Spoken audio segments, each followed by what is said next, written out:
No, I hated that. Yeah. I drink a Fago. I drink a Fago every night. Not because That's I'm not drunk, though, right. because it's cheap. It's also not Pepsi. That's a coincidence. We're Pepsi Gang and we're raised.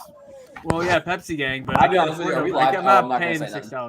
$6. I can see that cowboy hat going in and out of your background. Yeah. You have explaining to do. Put it on. Well, that's for my D&D. Put it on for the dirty spoon.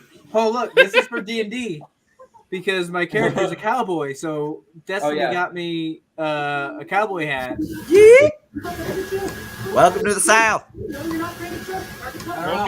Welcome to the Dirty Spoon. Whose TV's on? It's not mine. All right. We all know it's Kenny. It's Come always on, Kenny. Kenny. No, it was one time. Y'all blame me every single time now. Whose is it? It's mine this time, though. All right. Well, that was twice, motherfucker.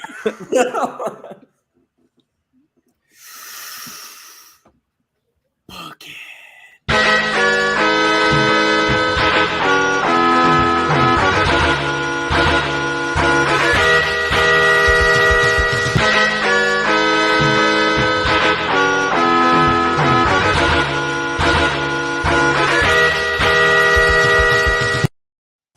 Welcome to Book It, a wrestling podcast where we book and revisit your favorite wrestling storylines. I'm your commissioner, Hi-Fi Mike, and today I have your G-Mode. That's an old one. Your GM's Timon D-Money Allen. Yeah, I'm your Jamone. Prime Time Travie T. Heyo. Lil Fudge. I will never forgive you. Hey guy. I'm just here so I don't get fined. Wow, fuck you too. So this week we finish out round 1 of the Book It Verse 3. RCW. My show, Radical Championship Wrestling, presents Wednesday Night Massacre. I don't know if I'm gonna be able to make it through this. All right. Weird night. If you haven't listened to a Book It Verse and this is your first episode, you can listen, but I recommend going back at least to the 4 episodes ago, and listen to the beginning of this Book of Verse with Kenny's show. Kenny went first. Yeah. Or you can start all the way from the beginning like I did. And I'm just watch mine and episode- don't watch the rest. I'm on episode 1. Yeah, it'd probably be better if you did that. No, don't do that. Don't do that. Get some toxicity. Yeah, listen to the first half of Damones and that's it. Just watch when I got Booking Boy of the Year and then watch my shows. That's it. All right. So I'm going to go ahead and before we get started, anybody want to say anything? Do I even say anything? Fuck Travis. I'm going to say good luck. I beat John. That's all I want to say. No, Mike beat me for you. All right. Hey, John, would you like to put your 8 cents in? Oh, yeah, you can't fucking afford it. All right. Damn, that was cold. Wednesday Night Massacre. So there's an opening package and the theme song plays. It's Alaska by Between the Buried and Me. It's over now, and then we hear the announcers, and it pans in, and we see pyro light up the stage, and the camera pans the audience, zooming on signs. And then the announcers, Tony Schiavone, we're 1 show removed from RCW Fight Night and 3 weeks away from Full Gear as RCW brings you Wednesday Night Massacre from beautiful, sunny Anaheim, California. Joining me today at ringside is Corey Graves. And Corey goes, it's a pleasure to be here with you tonight, Tony. I can't wait to see all the action and how the champion will follow up with last night's death-defying match. And as he finishes that up, you hear, here comes the money! And Shane McMahon, Titus O'Neil, and Chad Gable, all dressed to the nines, come out to the ramp. They walk to the ring. That's a fucking faction. They walk to the ring, and Shane has a grin. Wait. Yeah. Say who's holding there one more time. It's Shane McMahon, Titus O'Neil, and Chad Gable. Okay. They walk to the ring, and Shane has a grin. They're all like dressed in like tuxedos. And when he gets in the ring, you can hear everyone in the arena booing him over the music. The music goes off, but the crowd is still booing. He puts the mic to his mouth and says, "It's okay, I'll wait." And he gives it. Damn, that's my bar from in my classroom. That's We're a every bunch of teacher's sixth bar. graders. I know. He gives like a like a grin, and he looks up at the crowd and he kind of like does a hand signal, tells them to keep booing basically at that point, and it's like raining down on him. He puts the mic to his mouth and says, oh wait, hold on, I'm rereading the line. Once they get low enough point, he puts the mic back to his mouth and says, "Ladies and gentlemen, welcome to RCW,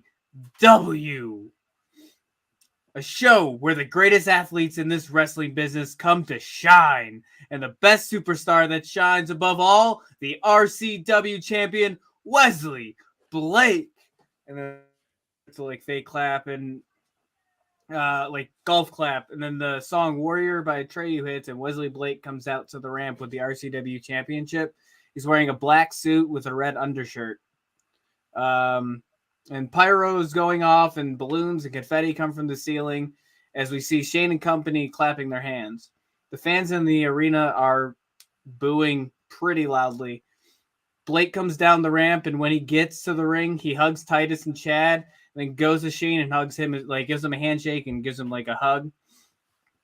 Blake holds his arm up to the crowd, and then Shane gets on the mic again.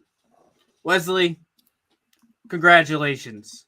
You've beat every name that matters in this industry. You've beat Brock Lesnar and sent his ass packing to free agency. You've beat Kevin Nash, Ahmed Johnson, EC3, and last night you put Stone Cold Steve Austin in the hospital." And then Shane starts clapping. He's him and Titus and Chad are all clapping.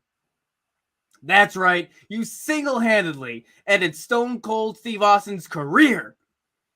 Let's look at the tape." Shane points to the Radtron 3000, and a clip plays showing Blake arguing. The what? Yeah, the Radtron 3000. Just wait till your mic trot is called. And a clip plays showing Wesley Blake arguing with a referee and Stone Cold getting hit in the back of the head with a steel chair, followed by a couple head and back shots by Shane McMahon. It was from the night. Say back shots. Back shots. Yeah, he hit him in the back. It's from the pay-per-view that was on Sunday. Who was this? Who was giving I back bought a shots? pay-per-view on Shane Sunday McMahon. with back shots in it too. Shane McMahon was basically Wesley Blake is arguing with the referee, and Shane comes in and hits Stone Cold in the head and the back with a chair. Oh, so Stone Cold was getting the back shots from Shane McMahon. Yeah, Stop. that's exactly what it is. That's just gross. I bet it just smells like Christ. farts and lube. Stop it. Then it was followed up by a big boot by Blake, and then a frog splash onto Stone Cold for a 3 count. We cut back to Shane and company clapping and looking at the crowd, waving, saying thank you. Shane then says, "Wesley, you are a true inspiration for all of us in this building tonight. What are you going to do now that you beat everyone who matters in RCW?" Shane puts the mic to Blake's mouth, and Blake responds, "Well, Shane, I think I'm going to go too." And then the lights go out in the arena, and just a single spotlight is on the stage. The music slowly builds in here. "Always ready!" The spotlight turns purple, and Matt Cardona steps into the spotlight. The lights go on, and he smiles and looks down the ramp. Tony Schiavone is heard audibly screaming, "Oh my God, Corey, look! And Matt Cardona's here! The rumors were true!" Matt has a mic, put it to his lips. The crowd is cheering, and Matt's looking around, and then he takes the mic and he goes, "Look at this. Look at this. We've got a daddy's boy with his current pet projects. You look a little flustered, Shane. Didn't expect to see me?" The camera then shows Shane looking angry and saying something to Titus and Chad, like, "Hush, hush." You see Titus and Chad start to get out of the ring and up the side towards the ramp. Whoa, guys. What's the issue? I'm here to have a word with your boss and his boy toy up there. No need to get up in arms. I'll make this short and sweet. I want a shot at that world title. You claim to have beaten everyone in RCW that matters, but you haven't beat me. Because as of today, I am officially signed to the RCW roster.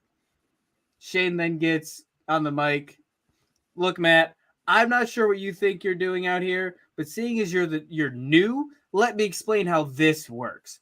I am the commissioner. I set the rules. And the rules are you earn your way up to an opportunity to even get counsel with me or a shot at this championship. Blake holds up the title and yells something at Cardona while pointing at the title. Matt then responds with, rules? I know the rules, but I don't have to follow your rules.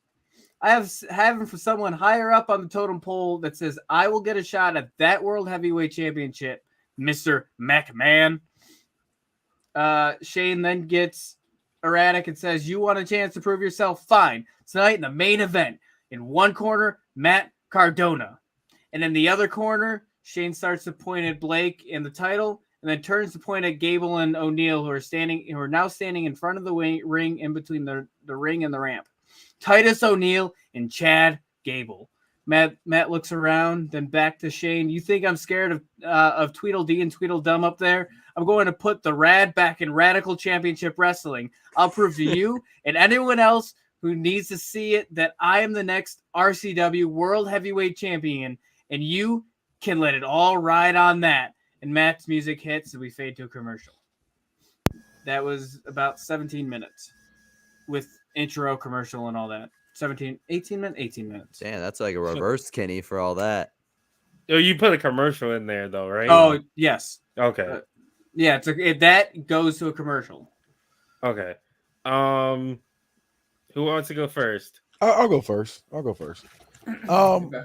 I didn't really see too many negatives with it, so I'm gonna give you a solid 4. So I'm intrigued. I'm intrigued. I can't give you points taken off for being called Radtron and shit like that. So I'm not going to pick on you for that. But yeah, I gave you a 4. I'm also going to give you a 4. I am intrigued too.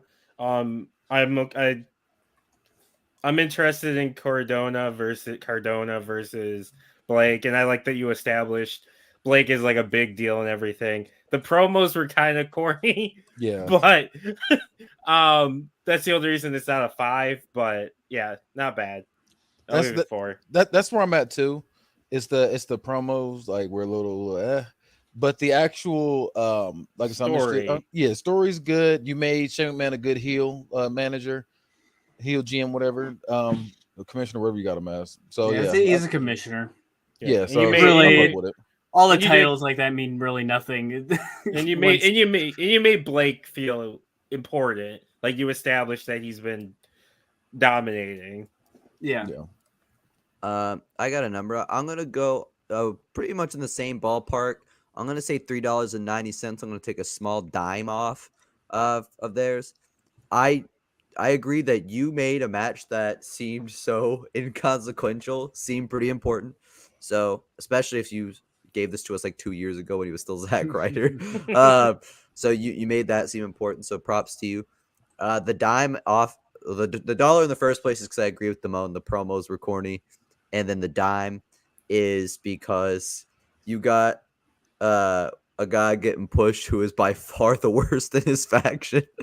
I would have much rather seen Titus O'Neal or Chad Gable, but just a dime, nothing too much. I had no problems with this whatsoever. I think that this is honestly, Mike, this might be your best single segment I've seen. Thanks. I'm gonna give you a 5. Hey, good shit. Damn, everybody but Kenny got a Travis 5. And yet he whooping our asses. Maybe Travis got bad taste. All right, so now we're gonna go. We come back to the announcers. Tony, welcome back, ladies and gentlemen. We cannot believe what we just witnessed: the RCW debut of Matt Cardona and the matchup made for later tonight. The henchmen of Shane McMahon, Titus O'Neal, and Chad Gable against the aforementioned Matt Cardona. Look, I have a question really quick. Sorry. Did you tell us what the faction's name is? It's just He didn't. There's no. I don't. It it's just There's no name. Okay. there's no name. It's just the authority figures. It's Shane McMahon. The guys, the fellas, Do they? the do- buds. If I come up with a name, you'll know. But I didn't have to. I couldn't find a way to work it in Okay. one way or the other. Organically. Yeah. So Okay. I was just wondering. Yeah, I was thinking the same thing. I was like, do we get a name or are we gonna get that later no, on? it's just the authority group right now. I don't have a name for it. It's, if you look at it, if you want to just put it down, you could just say it's the the corporation. If that's too generic for you, then You should just say that. Just say it's the corporation. It's the corporation. There you go. It's It's the RCW's corporation. He's an older Shane, kind of like Now. Like now? Vince. Yeah, kind of now, but yeah. Where was I? Oh, Corey Graves then says, Tony, these guys. Oh no, I missed a spot. Corey Graves, look, Cardona's a great talent who's been in this industry for many, many years. But one thing he needs to learn is the rules are the rules, and the boss is the boss. And if the boss says you have to start at the bottom, prove yourself, then that's what you do. Tony then says, well, you're not wrong there. But now we are going to be joined by the RCW Tag Champions for the first match of the night. The music comes on, and the Young Bucks music plays, and they come. Nick and Matt Jackson walk down to the ringside towards the announce table, and they join Corey and Tony. Corey Graves says, Tony, these guys are two of the greatest that the industry has ever seen, and you're lucky to even be in the same room as them. Now move over. The Young Bucks sit down, and Corey welcomes them. The Bucks banter as the Dudley Boys theme music hits. The Dudley Boys come to the ring. Bubba Ray sees the Bucks outside of the ring and stares them down. And then the Good Brothers come out. So the first match of the night is Gallows and Anderson versus the Dudley Boys. The match starts out with Anderson locking up with Devon Dudley. Devon gets control and puts an arm lock on Anderson. Anderson counters by hitting Devon in the gut. The Bucks are talking to the announcers, hyping up the Good Brothers. Anderson reverses the hold and then pushes Devon into the ropes. The ref gets to a 2 count, and Anderson releases the hold, then a quick punch to Devon. Anderson puts his hands up and blocks away as the ref calls him and backs away as the ref calls him out for it. Devon shakes it off, then moves around the ring. They lock up again, and this time Devon gets a headlock on Anderson, and Anderson pushes Devon off the ropes. As Devon springs back, he's able to elbow Anderson, sending him to the mat. Devon goes to pick up Anderson by the head, and Anderson elbows Devon, then uppercuts him, sending Devon back to fall on his back. Anderson gets up and then gets on top of Devon and punches him a few times. Bubba Ray jumps in to break it up. Anderson gets knocked off Devon. The ref gets Bubba Ray and tells him to get out of the ring. While this is happening, you see Gallows walk over to the announce table, and Nick Jackson excuses himself and talks to Gallows. They have a hush-hush discussion, and then Gallows walks back over to his side of the ring.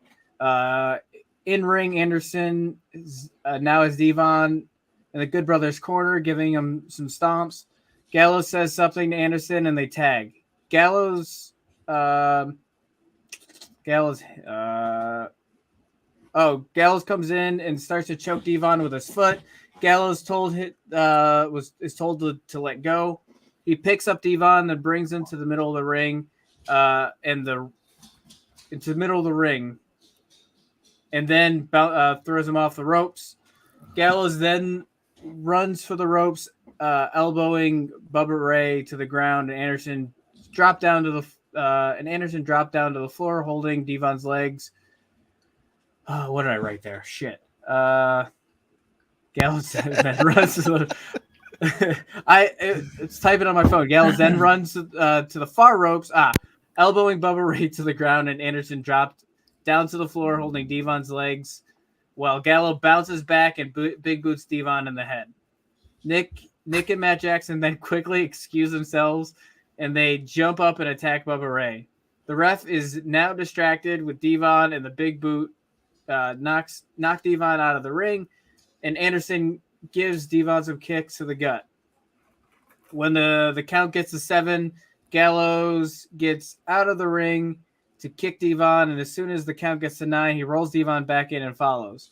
Bucks get back on commentary, apologizing to Corey Graves for their quick absence, and Bubba Ray is now getting to his feet. He looks over to the announce table and starts yelling at the Bucks, but sees that Devon is down, so instead of attacking the Young Bucks, he gets back on the apron just in time for Devon to tag. Bubba Ray gets in and with all the strength does his best attack to the gut of Gallows. Gallows gets the wind knocked out of him, and it gives a chance for Bubba Ray to uppercut and punch Gallows and get an uppercut and punch Gallows in the ear. In the ear? Gallows falls back onto his ass in the far corner from his partner, and Bubba Ray runs and gives Gallows a knee to the head. Gallows gets pulled to the middle of the ring, and Anderson tries to interfere, but the ref stops him. While distracted, Devon is back on his feet and climbs to the top of the turnbuckle. Bubba Ray holds Gallows' legs open and jumps down, and Devon delivers a headbutt to Gallows in a low blow fashion. Devon rolls out, and Bubba Ray drops a few elbows to Gallows and then tags Devon in. Devon runs in and knocks Anderson to the ground, and then spring back and delivers a striking knee to Gallows, who is sitting on an upright position. Devon gets up and picks Gallows up and throws Gallows off the ropes, and Bubba Ray comes and they hit a 3D on Gallows. The ref counts 1, 2, and at the 3 count, the Young Bucks pull Devon and start to brawl with both Devon and Bubba Ray. The ref has the bell rung and the two teams brawl. The announcer team then says the Good Brothers won by disqualification. The ref tries to break the teams apart, but this doesn't stop the teams from fighting. The Good Brothers are then seen joining the fight and attacking the Dudleys. The Dudleys are now overcome from a 4-2 beatdown. We see the Bucks pull out a table from under the ring and set one up on each corner. The Good Brothers help to keep them standing near each, help the Dudleys standing up near each corner of the table. And the Bucks stand in the middle of the ring, and they both do a run and deliver powerful super kicks to the Dudleys as they both fall back through their respective tables. And we see a bunch of officials coming out from the back, and then we fade to another commercial. And that was also 18 minutes. So wait. So they got super kicked through the tables? Yeah. So they took the tables and put them into the corner. Yeah, the corner. Yeah. So they kicked them and they fell back through the tables. They must have gone on a crazy diet to where just they booties breaking the tables. Well, they fall back, and I mean they get kicked so hard it's delayed like that. You have to gimmick the tables if that's gonna work. I think. No shit. Well, I mean, it's wrestling. I mean, what do you think I'm gonna do? Not gimmick the tables? Well, I mean, extra gimmick the tables for that to work. I don't know. It is a bit of a is that logistical. a criticism? A little bit. I can't go to that world and make sure the Listen, tables Mike, it's are just, gimmicked well enough, John. Hold up. It's because for just dudes to fall backwards into a corner table and break it. It does sound silly when you say it just don't work like that unless something has happened. I've seen people get Irish whipped into tables to break them. That's a little bit. It's about the same thing. There's way more momentum at that than a fucking. It's wrestling logic, though, guys. It's wrestling. No, I get that, but it's they got kicked hard enough. Okay, the table don't follow wrestling logic in this. No. I get what you're saying. I'm saying, in my opinion, they should have got a different move. I would rather you have had them do a Meltzer driver or something, or a double suplex, something like that. I wanted to that's see just both me. of them go through at the same time. I thought that'd be cool. Well, that part is cool. It's just they both get kicked and then they both fall. And I'm not gonna take off $3 for that. It's just it is a bit of a logistical flaw. Yeah. Let me think of my number though. I got my number. Okay. I will say you made that actual match better than I would have thought, because hearing that, I would have hated that match in real life, because that sounds very, very slow. But you did make a lot better.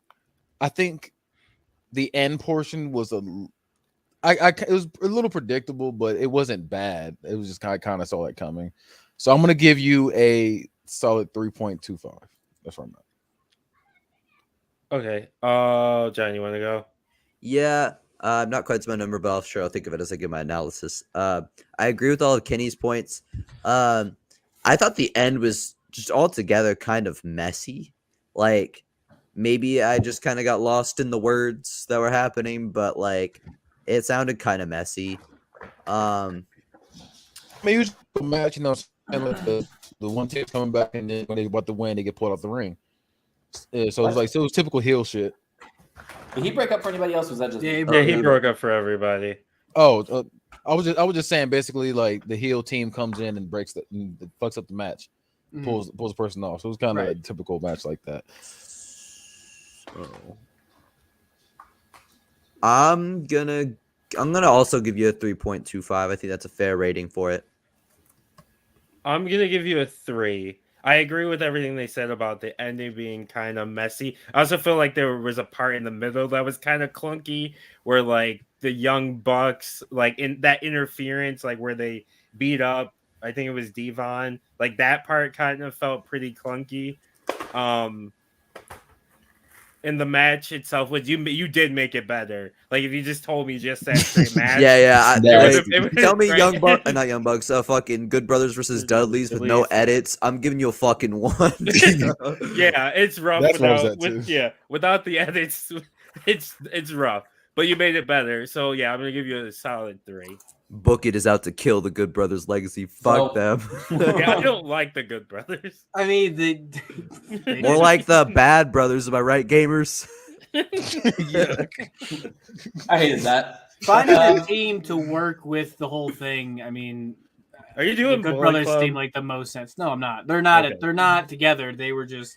They're both. Okay. Hey, Demo, it's like every company that's not New Japan doing Bullet Club. It's some weird amalgamation of the Bullet Club. Name something else that's kind of in it, but kind of not. That's the thing, is they're not together. They're okay. It just happened to be heel teams. They're just two. They just happen to float around each other all the time. Right. They're just two heel teams, and I felt like it was pretty organic with their relationship. Yeah, so. I get it. Like it's the whole like heels are friends with heels, but faces aren't friends with other faces. Right. So I like the setup of Bucks versus Dudleys. Thank you. I don't like the match that happened, but I do like the finish. Okay, thank you. So I'm going to give you a 3 because I feel like that's appropriate, especially because I feel like that match is not, I don't know, from what I heard and what like I'm trying to imagine it in my brain, it just felt not good to me. And I don't know if it's necessarily your fault or if it's the. I looked at it. I didn't see that as a pay-per-view match. I could see that. That's fair. Yeah, I definitely saw it as a weekly. Yeah, that's why I agree with you there. It's a show match. Yeah. Like I told you, I feel like I put with what I have a pretty weekly show. Like that's a good weekly show. That's not a pay-per-view match at all.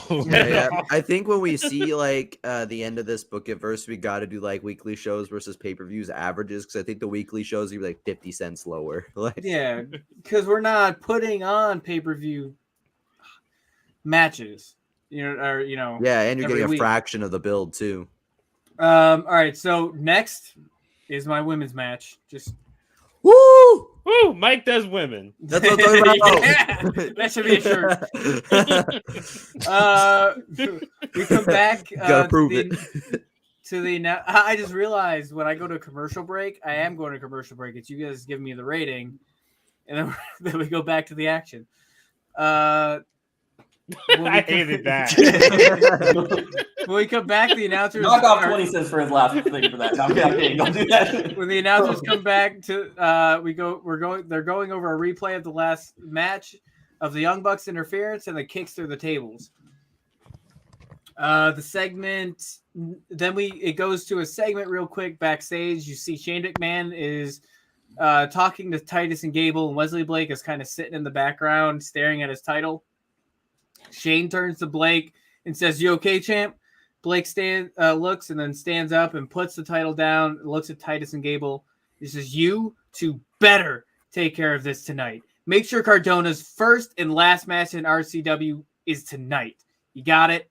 And he walks away off screen looking angry as all three men kind of look over where Blake was, not sure where this came from.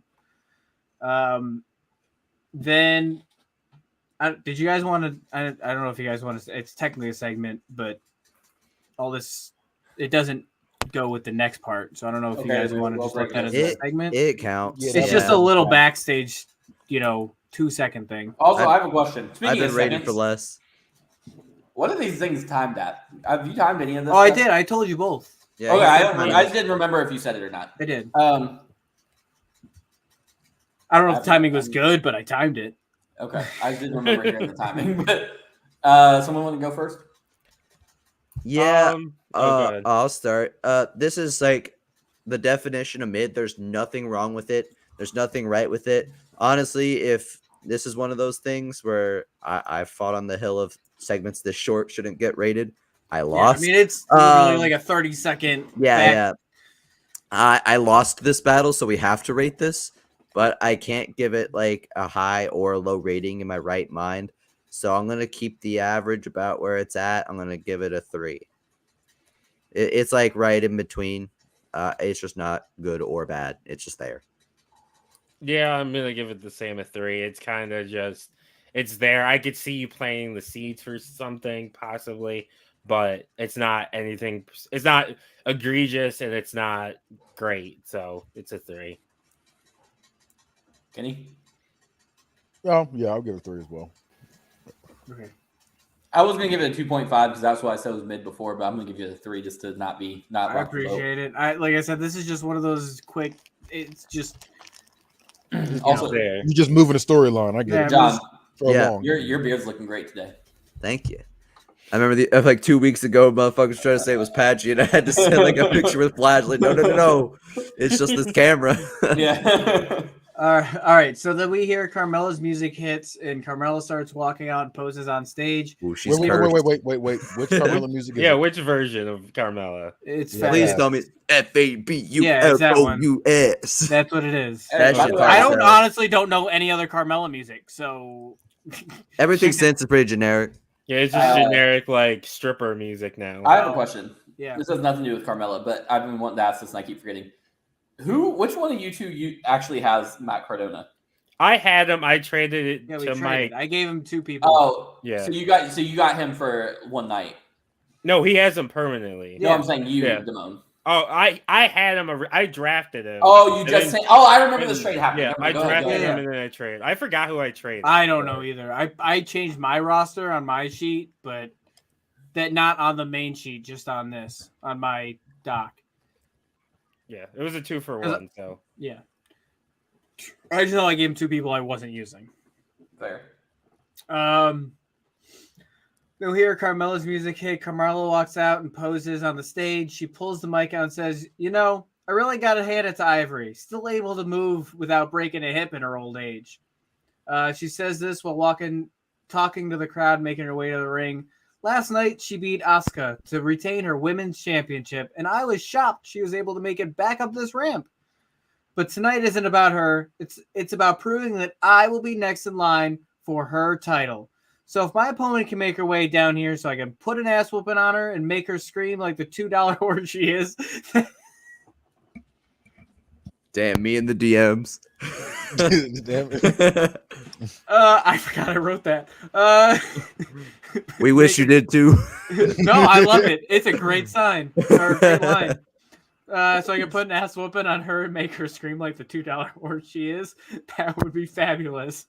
wait, so this is Carmella saying this to About her opponent. okay, who Yeah, is Ivory? No, Right. Ivory's the champion. But Okay. This is Oh, a basically number 1 contenders match.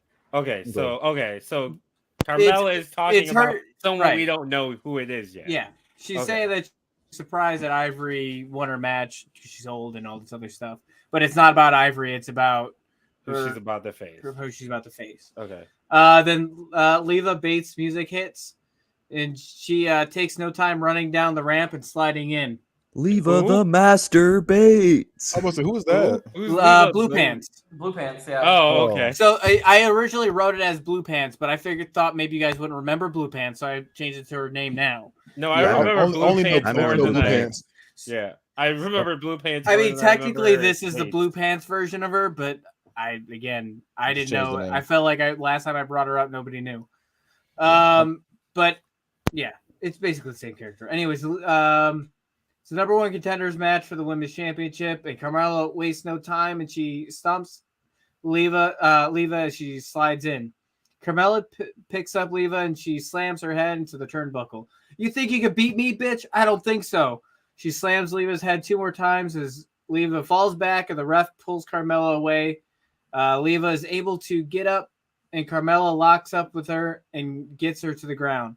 Carmella puts Leva in an armbar and Leva screams in pain as Carmella screams, "Do you quit now?" Leva screams no and then is able to get out, but Carmella is quick to get up and kicks Leva in the face. Leva falls to the ground and Carmella gets her up on her back and Carmella goes for a pin. The ref gets a 2 count and Leva is able to kick out. Carmella screams and hits the mat, like temper tantrum almost. Carmella picks up Leva, and Leva is able to muster the strength to push Carmella out of the ring and onto the mat in front of the ramp.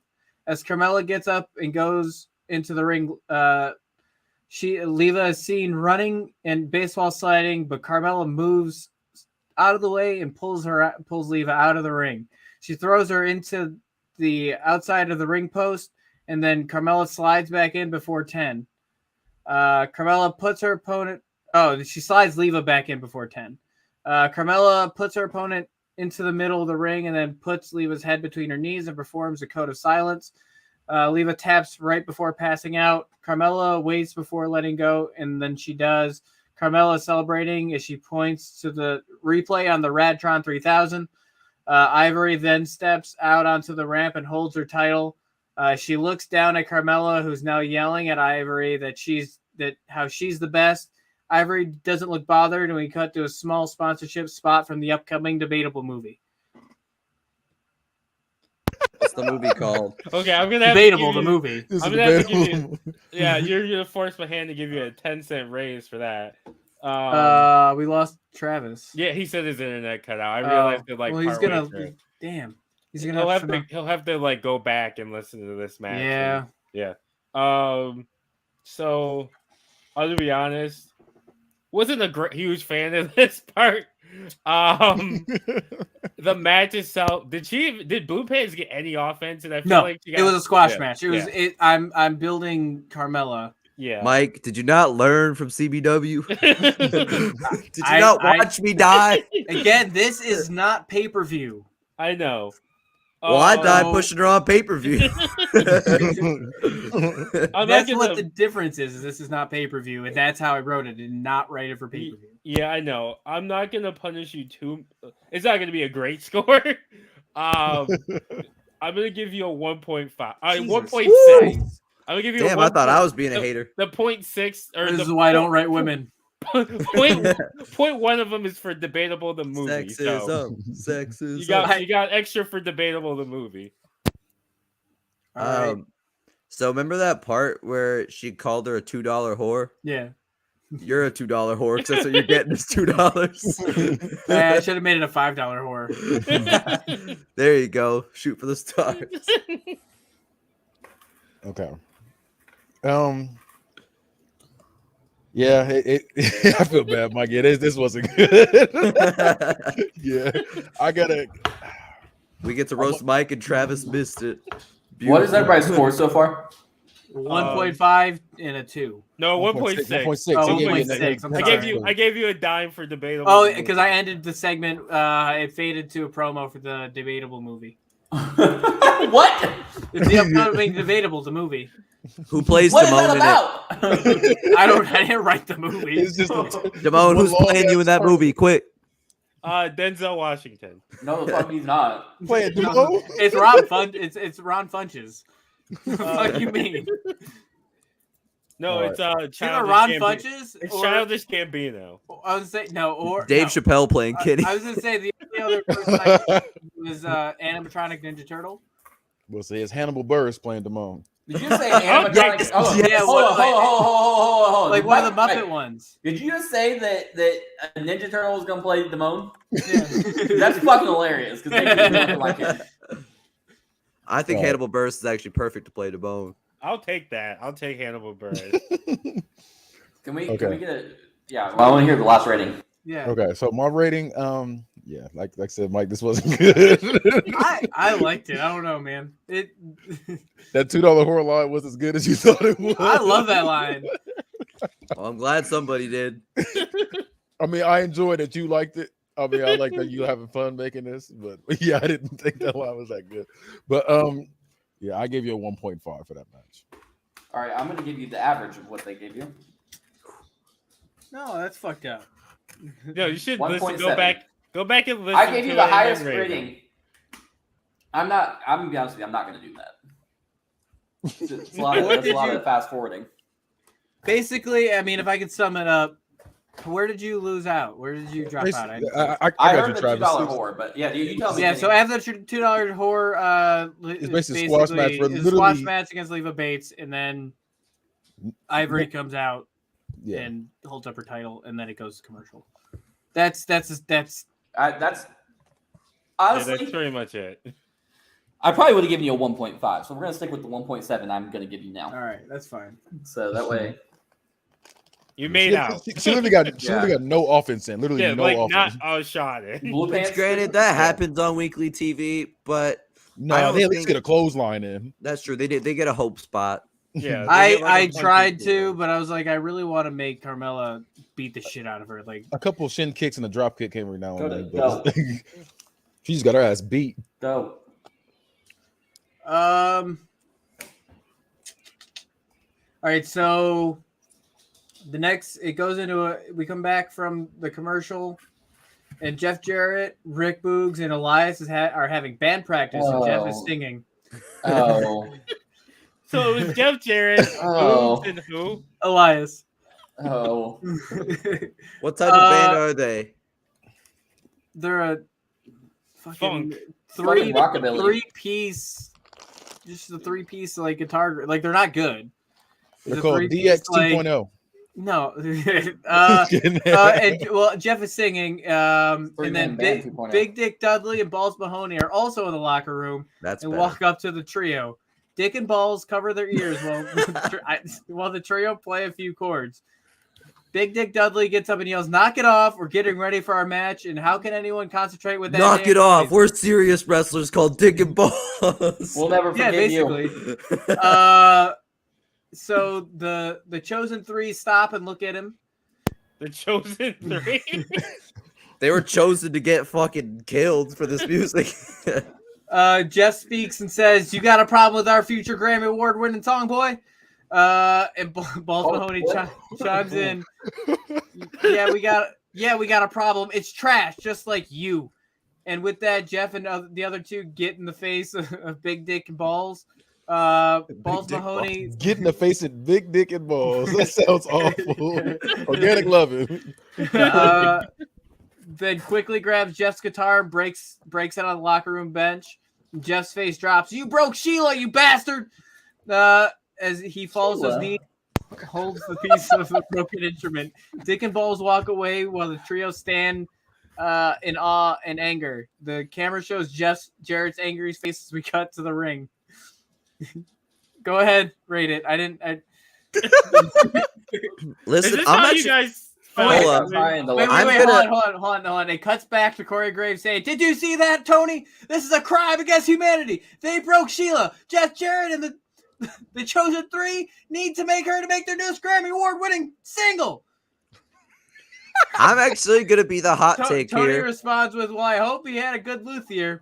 But let's get back to the ring for our next match." All right, go ahead. I'm gonna have a hot take here because I know this is gonna get shit on, so everybody's gonna do all the hating for me. I actually liked parts of this one. Please tell me their team name is Dick and Balls because that's so fucking It's funny. absolutely Dick and Balls. Oh, that's so fucking funny. And then this is so. It's actually not a bad comedy segment. I see why it's gonna get shit on. Don't get me wrong. Yeah. But I know it's bad, but I like it. So It's not a fucking masterpiece, but Yeah, I know it's not good, but I enjoyed myself. this is I'm my gonna main give event. I'm gonna give this a 4. Thank you. All right, Is I'm- this how you guys- Everybody else is gonna do the hating for me. I'm So gonna I'm go just- back- Is this how you guys felt about the dirty spoon? Yes. Look, I'm gonna go next, and then after that, can we go? After we do these ratings, can we go to do the commercial so I can take my dog out and not miss anything else? Yes. Yeah, that's fine. So I'm gonna be honest with you, Mike. I'm really trying to love this. I really want you to beat John so bad that I really want to love this. But this, honestly, I wasn't just mildly annoyed. I was flat out disgusted. How? And I gotta do it to you. I don't want to. You're my boy. I'm trying to do the peace treaty. I try to extend the olive branch. We gotta get this one a 0.5. That's bullshit. I don't like this. That's bullshit. I'm glad I like this so I can say fuck Travis. Right, that's straight I'm bullshit. gonna go to the bathroom, or I'm gonna take my dog to the bathroom. Not me, but I'm sorry, but that is They way shitting too together. rough. This is a comedy gimmick. It's clearly a comedy gimmick. There's no hiding that as a comedy segment. Okay, Mike, I'm gonna treat it as a comedy segment. So I don't think it was great comedy. So I'm not gonna give you a 0.5. I'm gonna give you a 2.5. It was pretty mid for comedy, so I'm gonna give you a 2.5. I feel like 3 out of my 4 was just for dick and balls. It definitely was. I love that. I don't know why. That's just such, especially because I like Big Dick Dudley and Balls Mahoney. Because I think it was I just like big dick. I was like, all right. I was like, all right. That's his whole Pornhub searching. Yeah, all right. That's a category he picks every time. I like Big Dick. Isolate that. Clip that. All right. Yeah, I can't even lie to you, Mike. It's pretty bad. I'm gonna give you a 1 though. I'm gonna give you a 1. It was creative. I'm gonna give it to you for creativity. Travis gets hater of the year. That's where that 0.5 is coming from, is for creativity. It is what it is. Like, it's a comedy segment. I think it was fucking hilarious. Yeah, I ain't like the rest of it. I did like the team name. I ain't gonna say I like Big Dick and Balls. I like the team name. All right, I guess we're gonna go to an ad, even though there's not an ad in my goddamn show right now. Are you tired? Tired of those other energy drinks hitting you with a short burst of jittery energy, followed by a crash that leaves you with less energy than you had before? Well, fear not, because Ray's energy drinks are specifically formulated to get you going without making you jittery and keeps you from crashing. With 0 sugars, 0 calories, and better caffeine than a cup of coffee, Ray's energy drinks are the #1 growing energy drink on the market. With flavors like Baja Lime, Sour Gummy Worm, Guava Mango, and Strawberry Colada, Ray's has some of the best tasting energy drinks available. You can get a case of Ray's right now by going to repsports.com and using promo code T1THREE when you check out to take 15% off of your next order. That's promo code T1THREE for 15% off of your next order of better, tastier energy.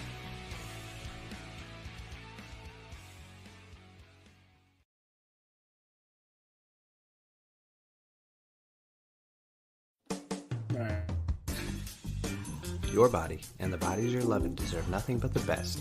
Organic Lovin' is the only adult subscription box that includes eco-friendly body products, from body-safe adult toys to sex-positive books and erotic seminars. Organic Lovin's online store has everything you and your partner or partners could ever need to heat things up. And right now, your friends at T13 Media want to take 10% off of your next order.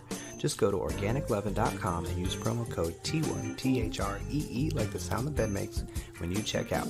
Organic Lovin'. Love organically, purely, deeply, boldly. All right. He's still not back. So I guess, he's Just not. keep going. Well, no, I'm gonna. What exactly about it did make it good?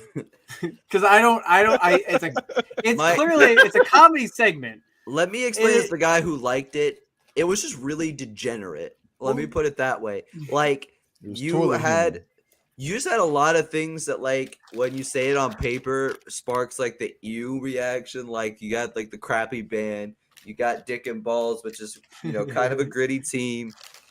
You got them having a really over the top interaction, and then, you know what I mean? Like, I enjoyed it, but I see why others wouldn't. I don't. It's fun. That's some He good said, "What shit. I have here is gold." That's how I felt, Right? That's how I felt about the Dirty Spoon and Cowboy shit. That's how I felt about Jerry Lawler getting hit in the mic. I don't with care, the the ball with the Chosen- mic stand. So I'm all about the Chosen Three. It's not like they're getting a world championship match or anything. They're not getting a title shot.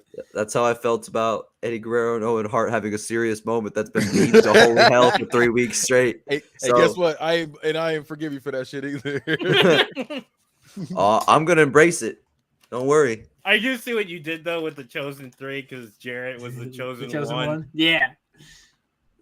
I like Jarrett as the chosen one.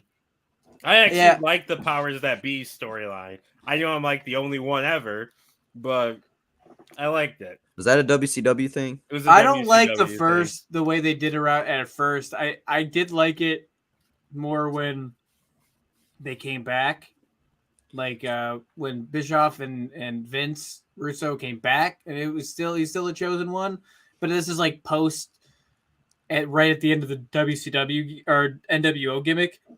So what was the powers that be storyline? Russo took over and became.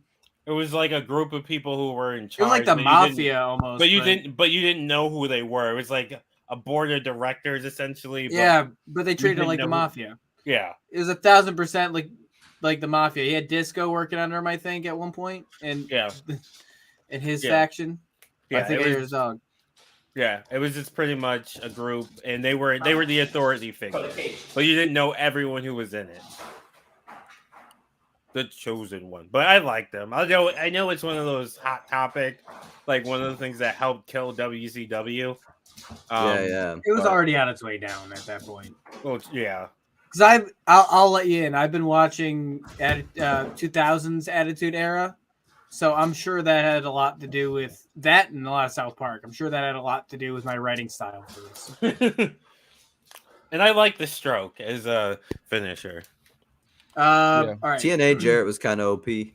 I like the stroke and the goddamn Russian leg sweep. All right, so then Howard Finkel is shown in the ring. Our next match is scheduled for one fall. One fall. And it is a third match of the best of 5 series. Then you hear, oh yeah, and Matt Hardy comes out of the curtain and runs. What is like the Big Show? Yeah. I don't have Big Show, but it's not like Big Show. Yeah, I know who does. He comes out of the curtain and runs around the stage, and then runs down to the ring, going to each corner, pumping up the crowd. This is kind of like younger Matt Hardy, like 2001. Is this version 1? Whenever he had the "Oh Yeah" theme song. So we had it for a while. Version 1.0. So so the 1.0. It's basically, I mean, it's a younger Matt Hardy. Matt Hardy V1. Right. He runs down the ring and curls it. Oh, I'm sorry, I missed the whole thing there. Going to each corner, pumping the crowd. Then you hear Tyler Bates' music hit, and he comes out also energetic. He runs down the ring and curls his mustache and flexes on the turnbuckle. The commentators remind us that both men have won each match against each other, and the last to win was Tyler Bate with the roll-up during the last pay-per-view. Did you say if this is for a title or anything? This is not. It's just the best 3 of 5 series. Okay. Tyler Bate versus Matt Hardy. The match starts with a collar and elbow lockup, and Hardy gets Bate in a headlock. Bate gets out and flips Matt Hardy hard to the mat, but Matt is able to use the momentum to pull Bate and throw him onto the mat. Both men are down, but get up to their feet using the opposite ropes. Both men run towards each other, then pass each other, then bounce off the ropes. And on the return, Hardy is able to land a drop kick on Bate, sending him down to the mat. Good spot. Hardy quickly gets up and puts his knee to the back of Bate and pulls Bate's head back in sort of a headlock while keeping his knee on Bate's back. Bate gets away out of the headlock and then uses his strength to get Hardy up off the ground and snaps in a way that he's able to grab Matt's leg and twist his knee and ankle. Now Bate is in control and Matt is screaming from the lock, reaching for the ropes. Matt is able to get to the bottom rope, forcing a rope break. Bate stands over Hardy and looks down on him. The ref lets Matt get up and they tie up again. Bate gets an arm lock on Matt, who gets brought to the ground, and Bate pulls Hardy's arm while pulling knee on Matt's face. Matt Hardy punches at Bate's leg and is able to get the knee off his face and slide out of the arm lock. Matt is able to transition this into a hip toss and throws Bate onto his side. Both get up and Bate runs back, and Matt does another hip toss on Bate to the other side. Bate runs at Matt and slides, but Matt jumps over Bate, and when Bate gets up, both Hardy and Bate turn to each other and go for a kick. And Matt Hardy is faster on the draw, landing a kick to the chin of Tyler Bate. This dizzies Bate enough for Matt Hardy to get a twist of fate and pins Bate with a successful 3 count. Hardy celebrates as we hear Tony Schiavone talk up the match, and then we say that we have Ron Burgundy in the back. So before I get to the segment, that's the match. Yeah, wait, that was so random. So wait. Well, that's the thing is the way I wrote it is This is one continuous thing. Run in like commercial breaks, so like everything goes. It's Okay, I'm not gonna say anything about that. I mean, that still don't make it not random. Ron though. It's like Burgundy you said, is my best. I drafted time, the man. team. I drafted the Anchorman guys. I love Also- that. So wait, so the Anchorman guys, are they? They're announcer. They're talent. Like so, they're announcers. None of them's wrestlers, but they're. Yeah. random That's what I'm saying. They're like they're I've got announcers. break- stuff. I've got break on the writers, the writers room. I think you about to say the weather. I was like, what? I was like, what kind of show is this? Now the weather. All right. I'll start. I think this match, it's a decent match. I'm not really super big fans of either like that. So I'm gonna go 3.5 from what you gave me. Okay, I- here's. oh. Oh, go ahead. I actually like both of them a bit better than. So I'm a big Matt Hardy fan. Bate school. So I like what you gave. I think it could have been. I could have used a few more like big spots, but I know it's a TV match. But I feel like you could have done more with it. I'm gonna give this a 3.75. I'll take it. Okay, Good. Oh, okay. So my biggest gripe is why are we having a 3 out of 5 or best of 5 series? Like you never explained that. I mean, it would have been 2 weeks ago, but really they got put together. They got put together just for bragging rights. Okay, I wish you had explained that because otherwise they're just having it 3 out of 5 or a best of 5 series. It's kind of just random, especially because it's not for like a title or anything like that. Best of 5s are rarely ever for titles. Well, I know, It's just a almost best. always. It's But- literally just a But series. but I don't have anything leading up to that. Like you didn't give me any build up to it to explain. Like I wish you had done like a video package or something like that. You Just can't do a video explaining- package on a weekly show. You don't want to do that. Yeah, you can. Yes, you can. It happens all the time. Yeah, I mean, you can do a small little. It's not that dramatic of a video Right. package. You I just think need- it would be. I think if you're gonna do this, I think you're gonna say you're just gonna have commentary explain it during the match. right, and that's really what you got to. And I know I didn't do that, but I'll be honest, I wasn't gonna sit here and write all the commentary over. Yeah. No, I didn't expect that. But I just wish, as a viewer, like not knowing going in, I don't know why they're having this. I mean, basically, you can. Series. I'll just say that they're talking about it over the match. They're explaining. Sometimes though, It, the only reason to have a match on a weekly show is because you're paid to have matches. right. Yeah, And but that's it's it. And that was. I understand, but if it's not that they're just having a random match, they're not having a random one-on-one match. They're having a series. So why are they having a series? Is my bragging my rights. I mean, question. bragging rights. It's coming down to bragging rights. Um, Fair enough. They So- both think they're better than the other. so I'm not gonna crush you for it, but I'm gonna give you a 2.9. Like I think the match itself is okay. The match you wrote is okay. It's a best of series, so I'm not gonna say one man should have won over the other. So yeah, I'm gonna give you a 2.9. Run me that finish again. Ron Burgundy. Yeah, right. Bate again runs and Matt slides, but Matt jumps over Bate, and when Bate gets up, both Hardy and Bate turn to each other and go to kick, and Matt Hardy's quicker on the draw and kicks the chin of Tyler Bate. So they both go for a kick, but then Matt gets the pin. So he pinned him with just a kick. It he was said like he did a twist oh, of and then there fate. was I'm sorry. Then there was a twist of fate. He Disney's Bate enough. Oh, okay. Twist of fate, and then I was like, so I'm sorry. I was like, you were about to get some points off for that. No. Motherfucker. It was a kick and then a twist of fate. Kicked him in the head like this is UFC. You're welcome, Mike. I did miss that. That was my bad. I wrote it. So yeah, there's so I think Damone's been a little harsh here, to be honest with you. I think this is a good match. I'm gonna give you a 3.9. Counteracting. Is that everyone? That's everybody. All right. How many more segments you got? This is the most giving My Travis. segments are so small. You just wrote through it. Yeah, I wrote. You didn't even segmentize it. I did. I wrote segment and match, and I just didn't numbered the count the matches, number but of I didn't segments. number the segments. Oh, okay. I just kind of wrote them because they're so small. Like this. All right, so like this. So segment. Ron Burgundy is seen backstage with the mic and standing with Jeff Jarrett, who looks angry. Ron, Jeff, tonight we witnessed Dick and Balls break your guitar. Would you like to respond? Jeff Jarrett, look, these two degenerates don't appreciate good music. We, the Chosen Three, make masterpieces. Look, Ron, you and I both knows these two cannot hold a note. It's jealousy. Ron looks at Jeff. Did you know I play jazz flute?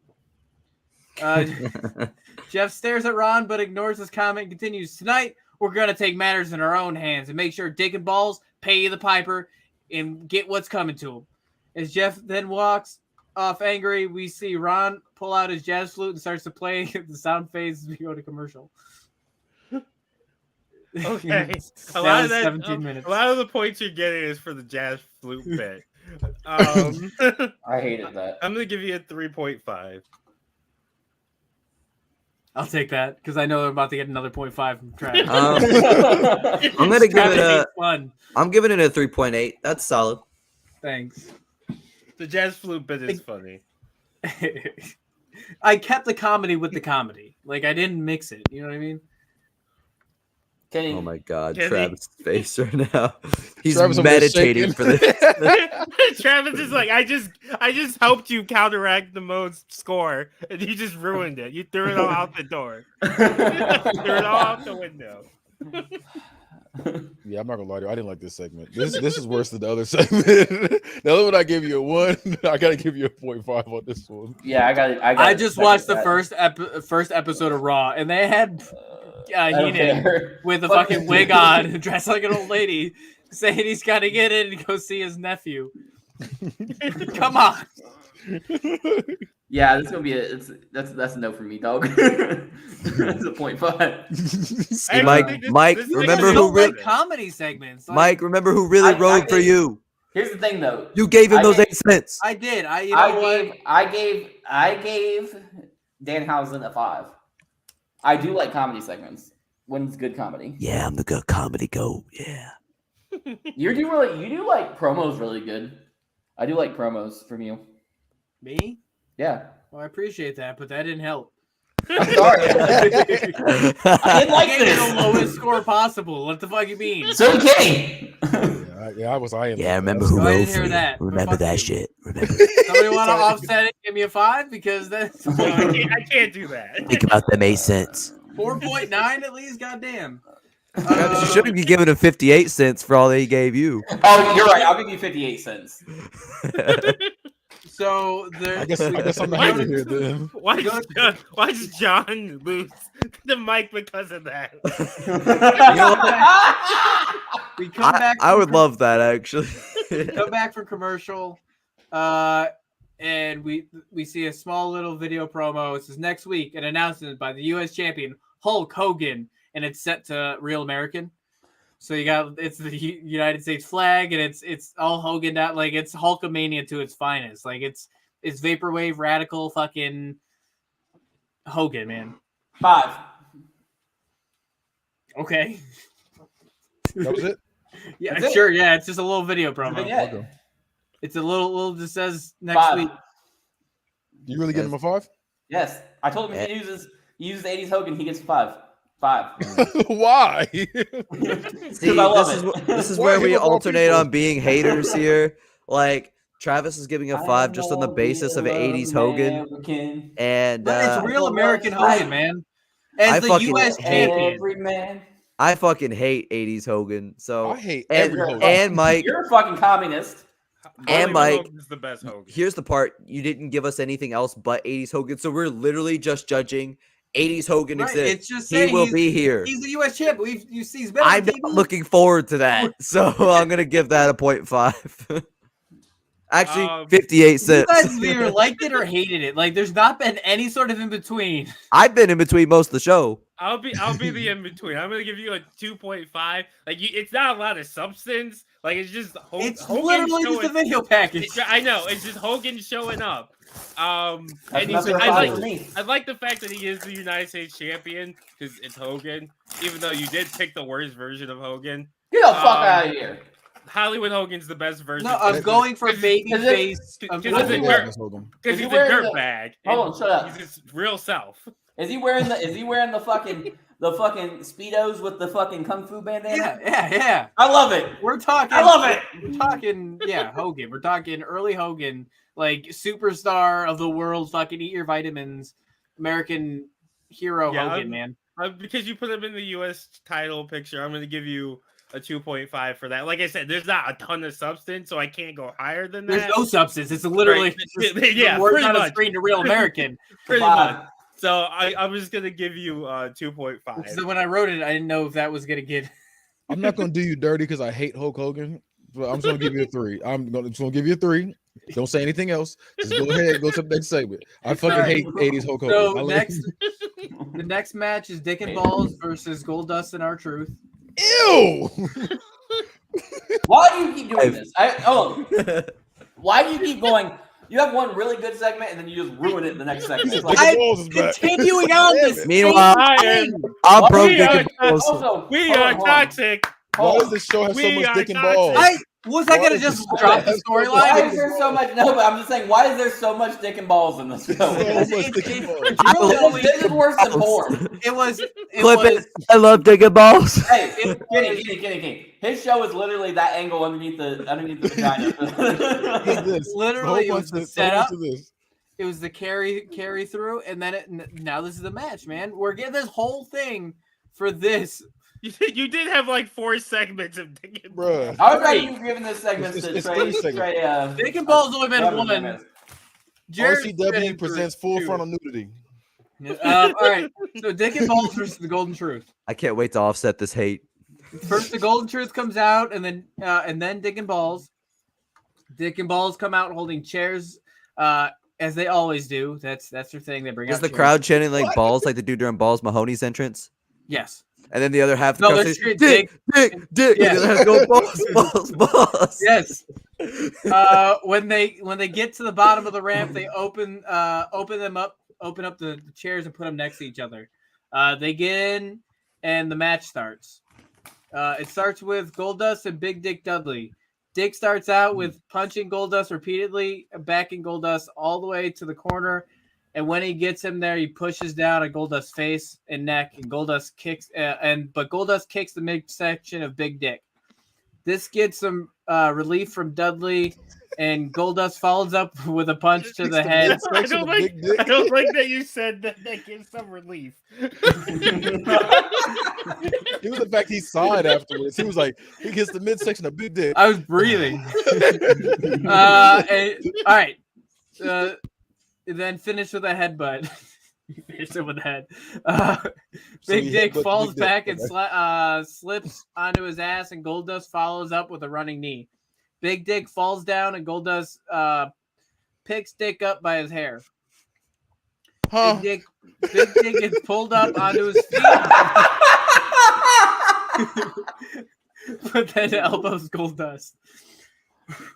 Dick then grabs Goldust's arm and twists it. Big Dick punch. I wish something else I can call him. Come on, Dudley. BB. Come on, Dudley. BB. Big Dick punch the wrist of Goldust and pulls Then Goldust over gently to massages the balls. Pulls Goldust over to Dick and Balls corner for a tag. Balls comes in, and Dick and Balls both attack Goldust. They teabag him. DP. That's what it is when they stomp him in the corner. That's called. They're calling that's their teabag. I love this. Damn it. Do they put Big Dick in a headlock?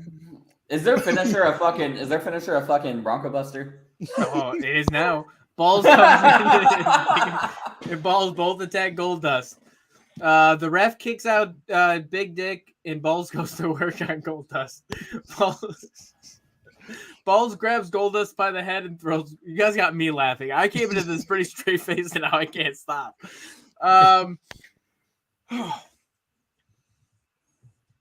Balls then points up to the crowd and cheers. He hits Goldust, so he rebounds, hit Goldust with a clothesline. Balls then points up and the crowd cheers. He goes to the apron and suddenly gets hit from the back and flies forward and hits his. All right. Okay. That's enough. That's enough. Hold on. Balls points up to the crowd and cheers, and then he goes outside the apron, but suddenly gets hit. Like he points and then goes out. Like he stands outside the apron, like he's gonna go up top, and then he gets hit from the back and flies forward, hitting the chairs that they'd set up on the outside of the ring. Then taking a moment, Goldust tags R-Truth. R-Truth runs across the ring and suicide dives onto both Dick and Balls because Dick went out to help Balls stand up. R-Truth gets his feet first and Goldust is over to help get Balls before the 10 count. R-Truth picks up Balls and then kicks Balls in the gut. I can't stop now. The Irish then Irish whips him into the corner, does a split and follows up with a running splash. R-Truth moves back, and Mahoney stumbles out of the corner, and R-Truth goes up for the Truth and Consequence, but Balls is able to throw Truth off and then super kick Truth. The momentum shifts, and Balls spears Truth, and then lands on top and starts to punch Truth over and over. Balls picks up R-Truth and throws him headfirst in the corner, knocking Truth down. Balls Mahoney comes up behind Truth and picks him up headfirst and throws Truth into the ropes and performs a ball breaker, which is a sit-out spine buster. Balls goes for the pin, but gets pulled out at the last second. He was pulled out by Elias. We now see Jeff Jarrett and Rick Booth attacking Big Dick Dudley, and Balls getting attacked by Elias. The bell rings and the ref calls the match for Dick and Balls by DQ. Then the beating doesn't stop. Jeff and Rick beat Nick. Jeff and Rick beat Dick in the ring. After they pulled out. And Elias gets Balls in the ring. Jeff Jarrett from behind too. Jeff Jarrett is holding another guitar and they get Dick and Balls on their knees, and with one quick thwack, Jarrett breaks the guitar on the back of their heads. You see Jarrett. So he gives him a back shot. You see Jarrett yelling something, and then they leave them lay on the ground. And the chosen three make their way up the ramp, and we show Dick and Balls laid out in the ring. They left them in the ring like $2 whores. I hate it. Dick and Balls laid out in the ring. All right, that's the end of that. Kenny, his balls were out. Well, before all these haters come in and ruin our fun, $5. Hey. So, can I say I got some notes, and I also want to say I didn't hate this. The payoff for this was actually pretty good. Yeah, it wasn't bad. It wasn't a bad match. I would like to say that Balls Mahoney's new finisher is going to be a what'd you call it? Balls out? Is that what you called it? I think it's the ball breaker. Ball breaker, and then I'm gonna add a Bronco Buster in there somewhere. The ball breaker should be an atomic drop. Well, I went with this what it actually is. So yeah, no, fuck that. Change that. Ball breaker is now an atomic drop, and then Big Dick Dudley's is getting dick. It's called Dick Down, and that's the Bronco Buster. This was all right. This was good comedy. I like this. And I don't know if it was good comedy for you reading it. It was hilarious. The match wasn't funny. You're right. The match wasn't funny, but the match wasn't funny. But imagine you know the announcers. Yeah. So don't talk me out of this. So just everybody just shut up. I'm gonna give you a 5. I enjoyed this a lot. I just wish the rest of this build. Okay, so I enjoyed it too. I'm not gonna give you a 5, but I'll give you a 4. I think it was pretty funny. I appreciate. I will say that a lot of the funniness is you saying dick and balls a lot, and just the way the things of you saying it helped enhance it. I think if we watched the actual match itself, we wouldn't be laughing nearly as much as we just did. But I'm not gonna crush you for it. So I'll give you a 4. Yeah, that's where I'm at too. Like the actual match is kind of mid. It's just literally you hearing you announce the moves is what did it. So I'm at a 3.5. The actual match was kind of mediocre, but like I said, it was better than the comedy segments. I felt like. I appreciate it. John, nobody cooked him. I gave him a 5. Damone gave him a 4, and Kenny gave him a 3.5. Ah, the arts are finally appreciated. I thought it was a good payoff, so I appreciate that you guys thought so. You would start sucking him on a fucking dick and ball segment. All right, so then there's a small segment. We see this is after the match. We see Mark Cardona in the back getting ready, and Andre the Giant walk up to him. He's wearing like a suit. That's so random. I'm he sorry. works That's not what in we this expected universe. that. Andre the Giant works there. Like he's back. He's back backstage. from the dead. Backstage. Yeah, he's back. Oh. He never died in this universe. He's backstage. Okay, fair talent. enough. But the way you said it was he's back, and I thought you were He's saying dead. like, he's back from the dead. Cardona looks up at the towering, gigantic man, and Matt stands and Andre stares him down. Suddenly, Andre's face goes from a scowl to a smile as he gives a huge belly laugh and then puts his hand out for Matt Cardona to shake. Then they shake, and Andre continues laughing as he pats Cardona on, like he does one of those,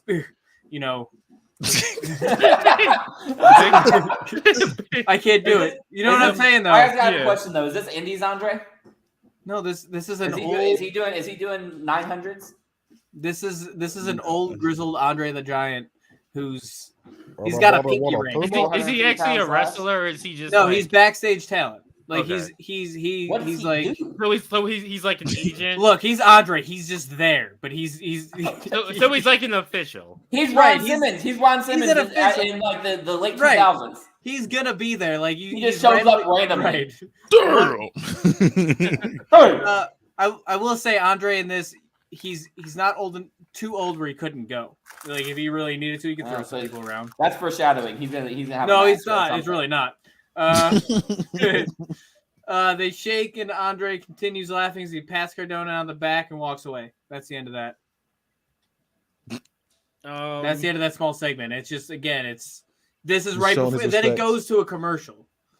So I'm gonna give you a 2.5. It's like nothing. Actually, I'll bump it up to a 3. I mean- I like the like fact of Andre laughing and everything. So it doesn't really add anything. Right. It doesn't take anything away. These are I'm just segments gonna- to keep it. right. So I'm just gonna give you moving. I'm just gonna give you a 3. Like nothing insane. We It's had not- because we had one. The way my thought was we had one backstage Oh. with the others, so Right. they're the main story in this episode. It had to keep. I the thought flow Dick and Balls was. They should be. Dick and balls are tired. We need to get Dick and Balls and the rude ones in the ring. Oh, Wait, how no. long did Dick That's and a Balls dream last? match.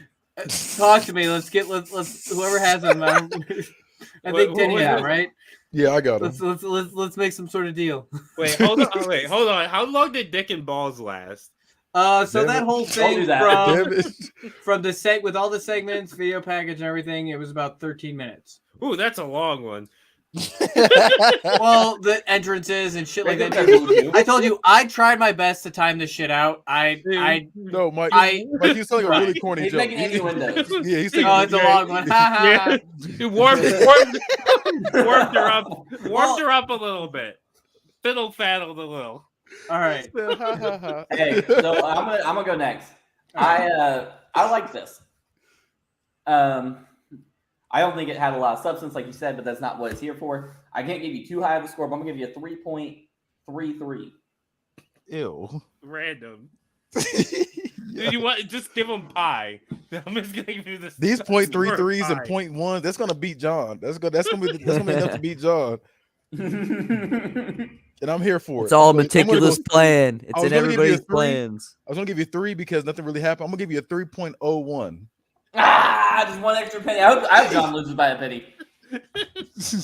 Everybody's out to get me. What can I say? You've been talking so much shit, bro. Even at poverty, you're talking more shit than I am. John, I support you. I'm only talking shit to you down here in the poverty tier. John, I And like you're still my losing. John, I like my girl's Hey. BBW. We in the same tax bracket, boy. John, what did you give it? I haven't given my number yet. I'm gonna give this a 3 as well. Nothing happened really. Yeah, I mean, Kind of there. No I'm change. giving No it a change. 3.02. No Yeah, change. no change. Fuck y'all. Okay. Y'all make alright, me not want to give Mike any coins. So when we come back, the ring announcers are talking about what happened 2 weeks, last week on the show, where Dean Malenko was backstage giving an interview, and he was talking down, basically saying that Hook is basically a little shit, and he doesn't deserve to hold the Cruiserweight Championship. And that anytime he plays, he'll take him on. And then you see Hook and his manager, who is I wrote it, Champ from Anchorman. Champ Kine comes. He has a cowboy hat on and everything. And he's like, you know what? We hear you. You know, I hear you. We hear you. And while we don't think you're quite what we're looking for to put another notch into my client's belt, well, you know what? We'll do it next week. How about it? And then they shake hands, and then they go to walk away, and Hook is staring at him in the Malenko in the face.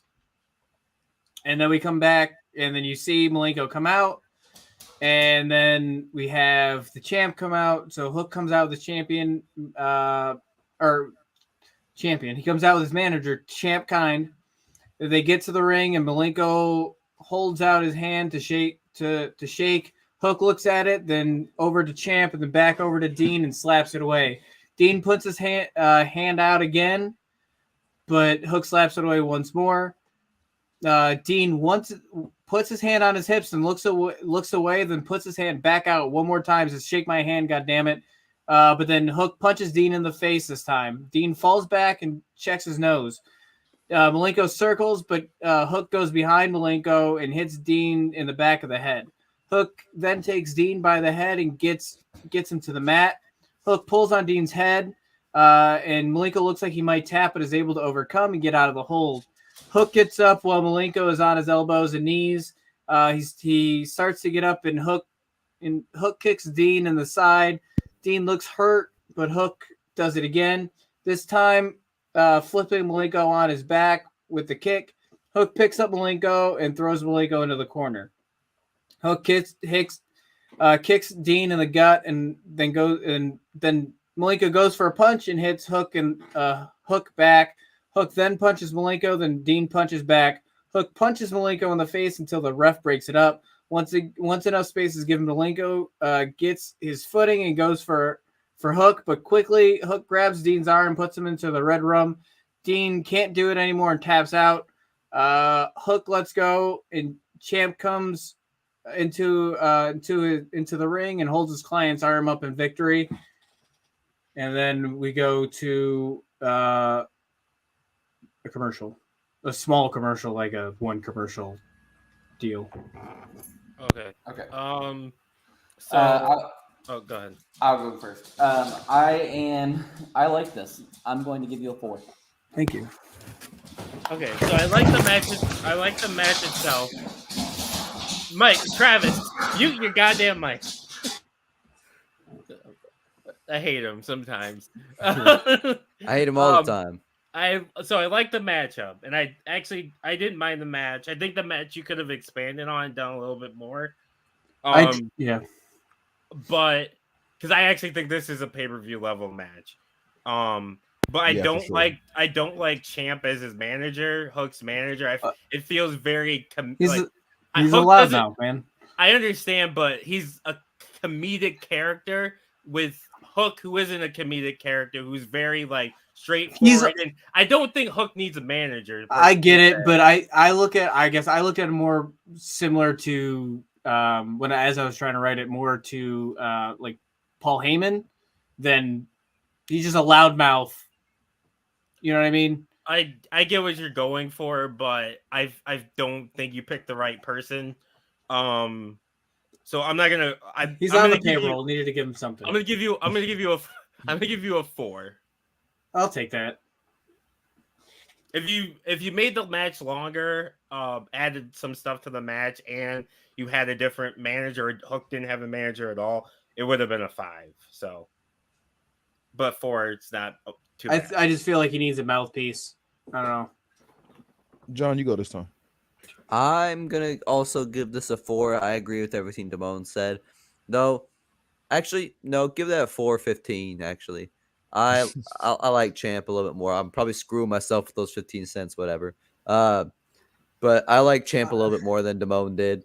I actually think that you have some potential fun segments out of it. Like, I see what you could do with him. You know what I mean? So I'm gonna give that pairing a little bit more respect and Send give you Hook. 4.15. Okay. Send Champ.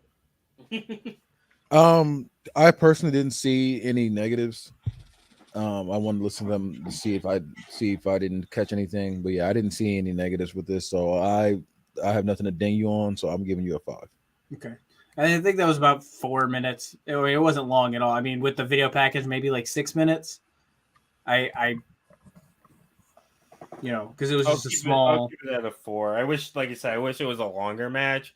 I think that match should go on a little bit. Understood. Longer. Yeah, that definitely should have been a blockbuster match. Well, in this, Dean Malenko's, he's over the hit. Like he's old. Yeah, he's old. He's definitely older. He just kind of like he was there because again he was one of those that worked backstage. Like I more have him on, as an official type deal. Yeah, so you just stat padding right now for Hook. Yeah, he's just trying to get some names. I mean, he's the cruiserweight champion. He's just trying to get some names on, beat who he can. I guess Travis isn't back, but I really want Travis to be back for my next part. So, I don't know, man. You gotta guess the wrestler. Yeah, I can think of one really quick. I'll do one this time. I got you. I want you to guess too. Okay. All right, guess the wrestler. Okay, I got him up already. Okay. All right, yeah. So it's a he. So, all right. So I'm starting now. He's from Miami, Florida. He was born in Salem, New Jersey. He wrestled in WWE in the mid 2000s. You have anybody yet? No, that could be a lot of people. I automatically don't know. That's fine. He was a U.S. champion. Shelton Benjamin. Nope. Carlito. Nope. He was ranked number 82 of the 500 best singles wrestlers in 2011. He was awarded. Nope. He's awarded the worst gimmick in 2010. He wrestled in TNA for a short stint. Is it Rob Conway? Is it from the cabinet? Orlando Jordan. Yeah. Yep. Let's see. Yeah, y'all both got it. I'm guessing the worst gimmick was the androgynous, like. Yep. with the tape and stuff, with the caution tape. That was at least interesting when it started. Nah, that shit was trash. His gimmick was literally I'm bisexual. I remember when I would make a kind of custom action figures as a kid. I had a Booker T action figure that turned into that Orlando Jordan with like the blonde streaks and shit. I was a big fan of Orlando Jordan. So I thought he was gonna, I ain't gonna say he's gonna be world champion, but I thought he was gonna have a decent career in WWE, but they got rid of him. All right. They hold him. We're gonna go on to the next match. So we come back from commercial, and then Heath Slater first comes out and makes his way to the ring. And then we are all aboard the Ho train. And we see Godfather come out by 5 very attractive women. They make their way to the ring, and the Godfather holds the rope so the women can get in the ring. Godfather gets in and gets the mic. It's time, once again, for everybody to come aboard the Ho train. I know I ain't the only one. Is there any pimps up in this house?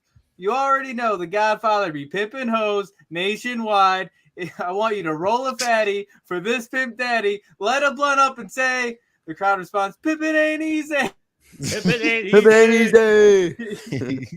He looks over to Heath, who is oogling the women with the Godfather. Godfather looks at Heath and he says, normally this is the part where I offer you a one chance with the Godfather's finest. Heath looks at the crowd and rubs his hand, but unfortunately for you, I don't think you can afford it. Heath looks shocked and then yells, what? And then Godfather hits Slater in the head with his cane. The women get out of the ring and the ref rings the bell to start the match. And the Godfather rips off his vest but keeps stomping on Heath. Godfather picks Heath up by his hair and lands some punches to his face. Then throws Heath off the ropes and lands a big boot on a rebounding Slater. Godfather picks up Slater again and throws him, but this time he clotheslined Heath. Heath Slater's laying on the ring mat, and Godfather goes to land a leg drop, but Slater rolls out of the way. Godfather grabs his lower back from the impact, and runs in. And Slater runs in with a knee to the face of Godfather. Godfather gets hit and falls back. Slater starts punching on Godfather, and then gets up and leg drops, and Slater goes for a kick. For a pin and then a kick out of two by the Godfather. Godfather gets up, or Slater picks up Godfather, but Godfather elbows Slater in the gut and then throws Slater into the corner. Godfather does the Ho Train taunt and follows it up with a Ho Train splash onto the corner, but the Godfather misses because Slater was able to duck and follows it up with a kick to the back of the Godfather. Godfather falls and Slater grabs Godfather's head and tries running bulldog. Godfather is able to push Slater off and throw Slater into the corner once again. First, the Godfather runs and kicks Slater in the head with a big boot, then picks up Heath and puts him back in the corner. This time, Godfather does the Ho Train taunt and lands the splash, but Slater bounces out of the corner from the impact, and Godfather then picks him up before Slater hits the ground and drops Slater on his back with a suplex. Godfather runs off the ropes and lands a leg drop. Godfather pins Slater and gets a 3 count. The women come back in the ring as the Godfather's arm is raised and they all dance. And that was about 10 minutes. Okay, I can tell you've been watching 90s, 2000s. I have, but I had the Godfather, so you know what I mean. Like that was kind of coincidence. Godfather, actually, I've been able to watch it. This is a good Christian house. We prefer the Good Father. Go ahead, John. You have got a number, or anybody have a number? I think this was pretty mid. Honestly, like it wasn't bad. It wasn't very good either. I mean, it's Heath Slater. It's the Godfather. Like you're not getting fucking $5 for this, but it's also not like terrible either. It's fun. You got a crowd reaction. I had fun writing this one, so I'm gonna give it 3.5. I'll take it. It's the definition of mid for me. Like it's just it's a normal Godfather match, and like on an episode of Raw, like before they go to after a Stone Cold segment. Right. That's the thing, is that he's used for that buffer. He's used in those kind of spots. Yeah, right. So I'm gonna give it a 2.5. Like I watched a lot. I'm like, damn, he is on TV a lot. Like literally in the middle. Yeah, that's where I'm at too. I'm at a 3.5. Like, yeah, it was a mid match, but I did enjoy it. I ain't gonna lie to you. So I'm at 3.5. Travis, you're muted, Travis. There you go. What did John say? 3.5. 3.5. And I said a 2.5. And I also said 3.5. I'll give you a 3.75. I liked I'll take it. it. I like that promo. I know it just says it's catchphrases, but it's just catchphrases. But Travis is fucking generous tonight. We all know why. It's all in the conspiracy. What conspiracy? He's giving me 2.5s. It's a trap, Mike. Mostly mid. It's a trap, Mike. Right. All right. So we got a commercial, then we come back. The announcers, Tony. Here we are, Corey. The main event. As we witnessed earlier, Corey interrupts. What we witnessed earlier, Tony, is disrespect by Matt Cardona to the champion and the boss. Now we will see him punished and dealt with. Tony says, all he did was come out here and challenge for the title. What's wrong with that? Corey says, the champ just put Stone Cold out in the cold. Give the champ a well-deserved break. And then Matt Cardona versus Titus and Gable. First, Titus O'Neil and Chad Gable come out and wait in the ring. Cardona comes out and showboats a bit. He makes it to the ring to start. Cardona runs right towards Gable, who is starting the match. Cardona attacks with a series of hands and backs Gable into the corner. Gable pushes back and sends Matt back, and Gable follows up with attacking Matt and gets him to the ground. Gable then gets Cardona in an armbar, pulling on his arm, twisting and making Cardona scream. Cardona starts to twist out of it, but Gable pulls harder. Eventually, Cardona makes Gable let go, and they break apart. When they get to their feet, Gable gets Cardona with a clothesline and picks him up and guides him over to his team's corner. He tags in Titus, who gets to work immediately. He picks up Matt, runs with clear across to the other side of the ring, and Matt's back smashes into the turnbuckle. Matt falls to the ground in pain, and Titus flexes and screams. Titus stomps Cardona and then picks up Cardona by his neck. Cardona elbows Titus and gets free. He goes to throw Titus in the corner, but gets thrown instead. Titus follows, elbows Titus. Titus follows to hit a splash, but Matt is able to use the ropes to get himself over Titus. Titus misses and falls down, giving Cardona the opportunity to land some stomps. Titus rolls out of the ring and stands on the apron, and Cardona goes outside of the ropes and runs and knees Titus in the face. Titus falls outside. Cardona gets Titus and grabs the back of his neck. Titus then turns to pick up Matt Cardona and drops him in the barricade outside. Titus then lands some punches, followed by a headbutt. Titus then grabs Matt by his hair and throws Matt into the steel steps on the outside. Titus goes inside and tells the ref to count for Cardona, but after a 4, Cardona gets back in. As Cardona slides in, Titus stomps Cardona's back. Titus picks up Cardona and throws Cardona into the corner and then runs at him, but Cardona ducks and rolls under. As Titus turns around, he executes a clothesline. Cardona is down and Titus is looking tired. Both men get to their feet, but Titus goes for the tag and Gable runs in, but Cardona is leaning on the ropes. As Gable runs to attack, Matt is able to duck, sending Gable out of the ring. He flies out of the ring and hits the announce table. Matt then goes to the outside of the apron, jumps on to Gable with a leg drop onto the outside of the ring. We then see Shane McMahon come down the ramp with Wesley Blake. Shane goes to one side of the ring, but the ref stops him. Wesley goes to the other side of the ring and attacks Matt. Blake punches Cardona and hits his head off of the announce table. Blake grabs a chair from under the ring and goes to swing it at Cardona, but Cardona is then seen doing a running drop kick, bouncing the chair back into Blake's face. The ref hears the noise and turns away from Shane and sees Blake on the other side and makes his way over. Matt gets back in the ring and Shane slides in the ring behind him. Shane low blows Matt, and Matt falls to his knees. Gable's now back in the ring. Titus gets him and gets Cardona set above his head in a powerbomb position, but Matt punches Titus in the head, and Titus loses balance and lets Cardona down. Gable goes at Cardona in the back, but Cardona ducks, and Gable falls into Titus, knocking Titus out of the ring, and Gable leans on the ropes.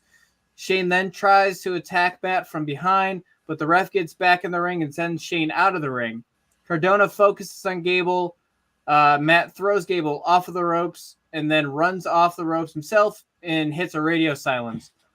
The ref turns to see Matt Cardona with a pin for the 3 count. Matt is exhausted, but he gets up and looks at Shane and laughs. He points over to Blake, who is walking around to go up the ramp with Titus. And we see the final shot of Matt Cardona smiling, putting his arm up. and then we fade to black. That was 18 minutes. Let me chew on that one a little bit. You guys got a number? I don't. I do. This wasn't a great match, but it wasn't a bad match either. I'm at a 3.75. That's where I'm at with it. I'm gonna give you a 3.5. Like Kenny says, it's not a great match, it's not a bad match. There was like it's kind of your interference stuff. Like the ref got to be kind of blind because I feel like there was a good. I mentioned like, the ref is blind. There's like 30 seconds where the ref is like not. Did I mention one of the Jericho crews? In a Yeah, bunch well, of there's a stuff lot is going on, happening. so he's like looking around. It's his first week on the job. Give the man some break. There's Why like is he in the main event then? there's a ton of They're throwing him interference. to the wolves. Man. Intentionally, they want the shittiest ref in the main event so Right. they can get away with shit. It's one of the AEW referees. So yeah, there's like there was a lot of interference for the ref to just be standing like talking to Shane and then standing and talking to Wesley Blake. He's doing a lot of yelling, man. He's like, get the fuck out of here. All this other shit's happening like kind of in plain sight. But I'm not gonna kill you for it too much. So like I said, 3.5. I liked it. I'm gonna give you a 3.75. I'll take it. I'm thinking 3.75 too, and I agree with everybody else's comments. There was just no big pop factor in it. Like there was never that one moment for this main event where I was like, shit, this is good. It was just kind of there. I mean, I felt like I had it, so you kind of thought maybe he was going to lose, and then he came back, and I mean, but it's... I kind of knew the whole time he was going to win. I mean, I could have, yeah, I mean, if I had him lose, I felt like that would have been a terrible idea, but he's fighting gave him that goons. overcome story. Like It wasn't the outcome that needed that wow moment. I feel like we needed like a spot in the match that's like really fucking awesome or cool. Yeah. Or just pops the crowd. It was kind of just like the typical like 2-on-1. He overcomes the odds. Well, There wasn't the anything special in it. First week of the month, we gotta build up, man. No, I understand. Yeah, but with know, something like but- that, I feel like you have to go big on that one. Yeah, because give us a crazy spot. even if like like taking the spots aside, you could have even ended it where it looks like he's gonna win, or looks like he's gonna win it, and then some bullshit happens where it's like, oh man, that way it's like, oh, you know what I'm Yeah, saying? but I feel like I've done that a lot tonight. Or you could have had him lose, but if he lost, it had to be like as a direct result of play. I don't want to. I don't know my plans on writing going forward, so I don't want to give away anything. Yeah. So I'll take it how it is, but Yeah. I don't want to try to give away my future plans if I decide to do the second week. I haven't decided yet. Okay, Yeah, that's fine. but like I said, it wasn't bad. It wasn't anything bad. It was just I felt like it could have been more for the build up we got for that match. Right. I mean, this is just I mean, I get it. I feel like the build-up's more with the title than anything. This is just a little fork in the road. This would have just been, the way I look at it is this would have just been a blip on the build if I was just giving you a pay-per-view. Honestly, I feel like this should have been the opener match rather than the main event. That Hot wouldn't take. have made sense, but okay. Like they should be like, let's fight right now, and they're like, okay, I don't know. You could. I do one Jeff Jarrett accent, and then all of a sudden he wants to become. Well, I'm from the South, so that's my accent. Anyways, I feel like this wasn't a main event. George agrees. Yeah, I mean, all right. I don't know what your main event would have been though if you switched this out. Digging balls. Yeah, he loves digging balls. Right. I mean, none of these other matches were main event. I mean, I think you could have done.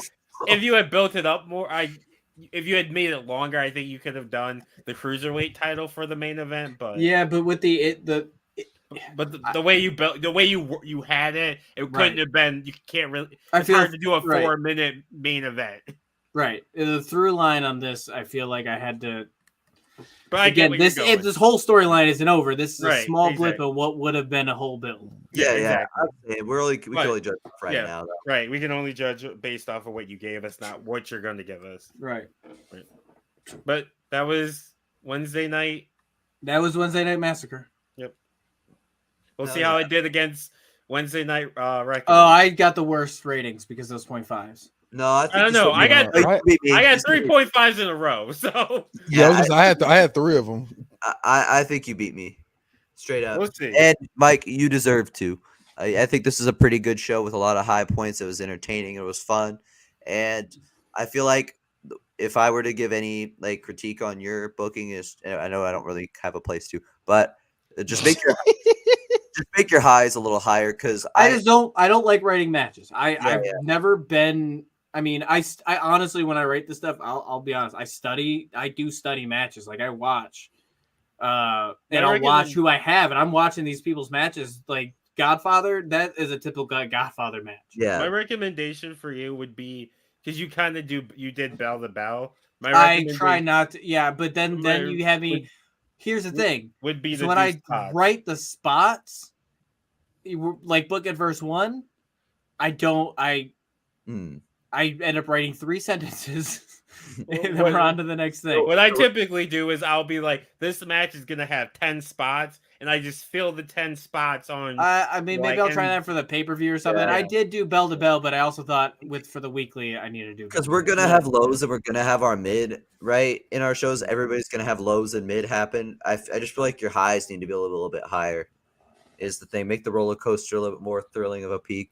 But this is definitely better than your introduction to Book It Verse 1. Well, again, book at verse 1, I felt blindsided. So you definitely progressed. RC Dub is definitely better than what were you in Book It Verse 1. I'm not just WCW. doing the NWO. WCW, yeah. RC Dub over WCW. I've only got worse since TNA, so you moved in the right direction. He All stole right. his powers. Does anybody have anything to plug? We'll start with Bad Guy.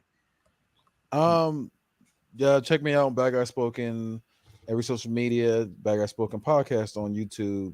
We promote different shows like the Bad Guy Spoken podcast. What other shows do we have on there? We have Unbiased, the football podcast. We have Jukebox, which is the album review podcast, and we have Top 5, which is another podcast I do, but I'm slacking on that. And then we also got what's the other one? I forgot just that fast. Food shows, the Food Truck Friday, Local Food Friday, all that stuff. Go ahead, check them out. Fudge. I actually do for once. I'm shocked. I almost didn't do you. I'm not one for promoting myself, but I am doing a donors choose for my classroom. I am a teacher's shot. Unbeknownst to the shit I say on here. You would have never thought, man. He's shaping our young children's mind. Yeah, well, anyways, ignore that. And the social medias of the Book It and T13 pages are going to be posting my donors choose link. It's just going to help get some money towards some culture building supplies at my school. And the more donations you give means that more corporations and companies will see it and also match those donations. So help me and my kids have a better school. I saw some of the items on your list. Don't tell them where this is fucking coming from because Some of them are coming from organic living. on air. Rays are getting a case of Rays. Follow me on all social media at I am Travy T. That's at IAMTRAVVYT on Twitter, Instagram, and TikTok. Also, I'm getting a lot of hate on TikTok right now because I said Bret Hart's The not Bret Hart, powerful I saw that. They gave up on my And feed. you know what? Fuck you. I be tweeting and I be TikToking, so follow me on both. The Money T13. Or no, there's no T. The Money. I don't fucking know. You already know it. It's not, I was gonna say the Money Colt, but that's not it no, anymore. it's not either. It's the Money. Yeah, it's the Money T13. So follow me on there. You can find me on Twitter, hi-fi_Mike. You can find me on TikTok, hi-fi Mike. There's no underscore. You can find all the shows on the T13 Media Network on our website at T13media.com. That's the letter 3, the letter T, the number 1, 3 media, 3 spelled out, media.com. I keep messing that up all week. And buy something. And don't forget to rate and review it. Rate, review us, 5s. If it's not 5s, all your $5 D money signs. Yeah, if it's not 5, fuck off. You're right. 5s only. And with that said, it's Book It. See ya. Bye.